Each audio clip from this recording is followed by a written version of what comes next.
मुंबई में पुलिस ने एक फर्जी इनकम टैक्स कमिश्नर को गिरफ्तार करके एक फर्जी ठग गिरोह का पर्दाफाश किया। मोनिका, बिल्कुल, ये फर्जी ठग गिरोह कोई ऐसा वैसा गिरोह नहीं था ऋतु। ये फर्जी ठग गिरोह इतना बड़ा गिरोह था कि इन्होंने बेरोजगारों को भी नहीं बख्शा और 40 बेरोजगारों से कुल 2 करोड़ रुपए की वसूली की। किस तरीके से ये पकड़ में आए, कैसे खुलासा हुआ, क्या इनपुट्स मिले थे, पूरी डिटेल इस रिपोर्ट के जरिए देखिए।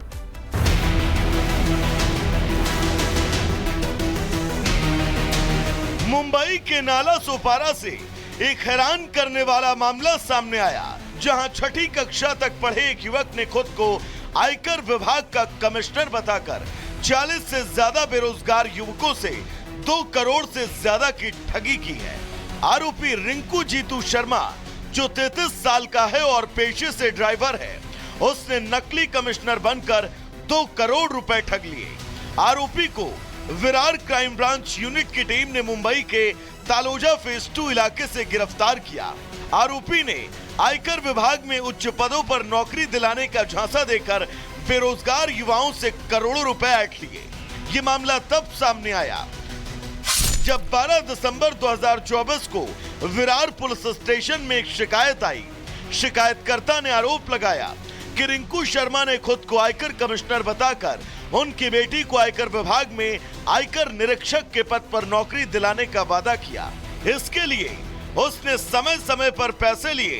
इस दौरान रिंकू शर्मा ने 15 लाख रुपए लिए और फर्जी नियुक्ति पत्र और पहचान पत्र भी दिया। जब नौकरी नहीं मिली तब ठगी का खुलासा हुआ। सूचना के आधार पर पुलिस ने आरोपी को गिरफ्तार किया है और उसके खिलाफ कई धाराओं में मामला दर्ज है। आरोपी को वसई कोर्ट में पेश किया गया, जहां से उसे 13 जनवरी तक पुलिस हिरासत में भेजा गया है। पता चल रहा है कि करीबन 40 प्लस विक्टिम्स को इसने 2021 से इसी तरीके से इनकम टैक्स डिपार्टमेंट में असिस्टेंट कमिश्नर बोल के लगाएंगे या पुलिस इंस्पेक्टर बोल के लगाएंगे, इस तरीके से इन्होंने फंसाया है। इसकी पूरी मालूमात हम लोग अभी हमारे इनके जो पुलिस कस्टडी ली है उसमें लेंगे। इसके साथ में कितने और साथीदार है और कैसे आरोपी है, इधर आरोपी भी है, इसकी भी हम लोग इंट्रोगेशन में हम इसकी पता करेंगे। जांच के दौरान आरोपी के पास से 28 फर्जी पहचान पत्र मिले। इनमें से आयकर विभाग के सहायक आयुक्त और गृह विभाग के सहायक आयुक्त और यहां तक कि सीबीआई विभाग के पुलिस आयुक्त के पहचान पत्र शामिल थे। इसके अलावा आयकर विभाग की फर्जी नियुक्ति पत्र, लेटर हेड और स्टैंप भी बरामद हुए हैं। Bureau report, Republic Bharat.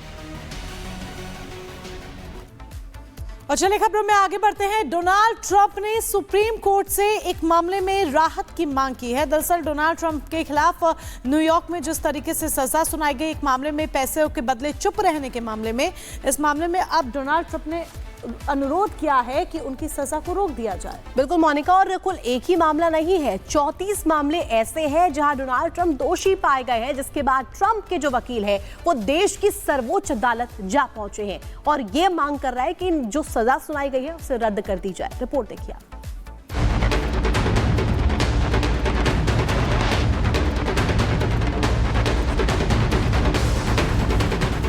Trump ने किया सुप्रीम कोर्ट का रुख,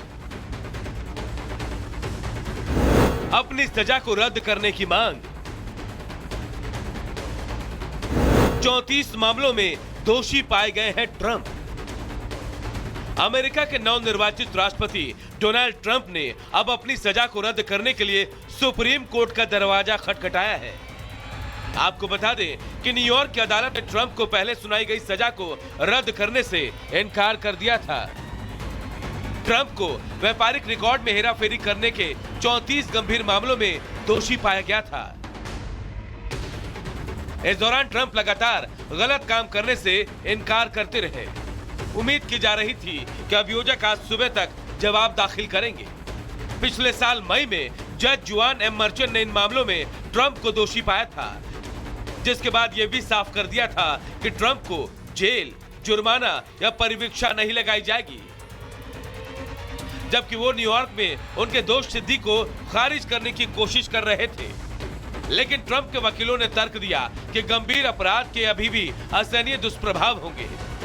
उन्होंने तर्क दिया कि सजा सुनाए जाने में देरी होनी चाहिए क्योंकि वो राष्ट्रपति पद की संस्था और संघीय सरकार के संचालन के साथ गंभीर अन्याय और नुकसान को रोकने के लिए दोष सिद्धि की अपील कर रहे हैं।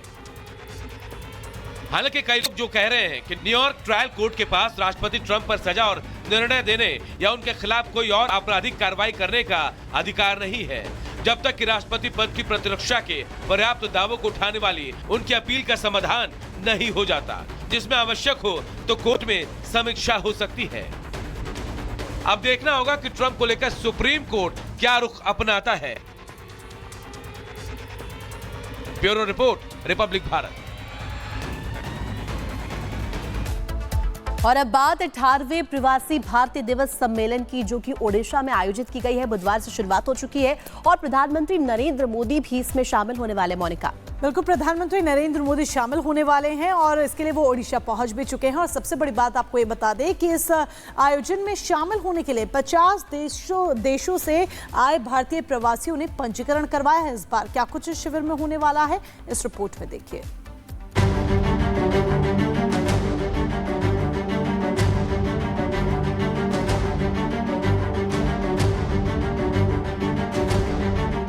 ओडिशा में 3 दिनों तक चलने वाले प्रवासी भारतीय दिवस कार्यक्रम की शुरुआत ओडिशा में बुधवार को हो गई। इस कार्यक्रम में आज पीएम मोदी भी शामिल होने वाले हैं। कार्यक्रम में शामिल होने के लिए पीएम देर रात ओडिशा भी पहुंच गए।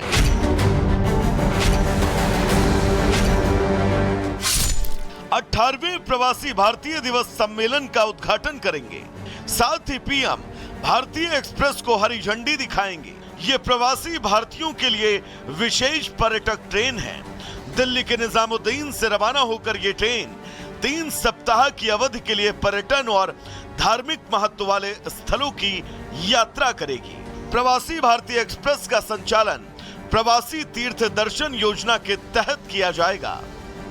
मुझे लगती है विश्व में टूरिज्म के प्रमोशन के लिए ये प्रवासी भारतीय दिवस बहुत बड़े सुयोग हमारे लिए हैं। आई थिंक बहुत सारे स्टेट्स में हुआ है, लेकिन ये जो उड़ीसा में हुआ है, जो बेस्ट केप्ट सीक्रेट भारत का है, I think this is going to change fortunes not only for Orissa but for whole of India. Rashtrapati Bhavan की ओर से जारी बयान में कहा गया है कि 10 जनवरी को राष्ट्रपति मुर्मू ओडिशा के भुवनेश्वर में 18वें प्रवासी भारतीय दिवस सम्मेलन के समापन सत्र में भाग लेंगी और प्रवासी भारतीय सम्मान पुरस्कार प्रदान करेंगी।